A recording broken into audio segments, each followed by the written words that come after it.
క్రీస్తు ప్రభువారు దేవుని వాక్యాన్ని దేనితో పోల్చాడు? ఆయన దేనితో పోల్చాడు?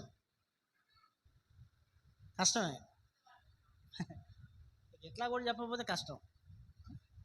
దేవుడు వాక్యాన్ని దేనితో పోల్చినాడని చెప్పినా నేను.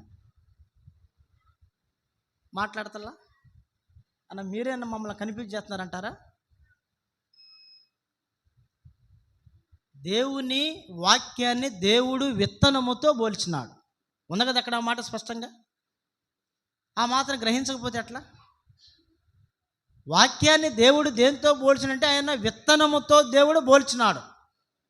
మనం గమనించాలా ప్రియమైన వారలారా, పొలము అంటే ఏంటో తెలిసిన? సంఘము లేకపోతే మనమే పొలము, ఒక మాటతో చెప్పాలి అంటే. అంటే మనలో యేసు క్రీస్తు ప్రభువారు విత్తనం అనే వాక్యాన్ని ఏం చేసినాడు? ఆయన విత్తినాడు. ఆయన సంఘములో లేకపోతే నీలో నాలో మనలో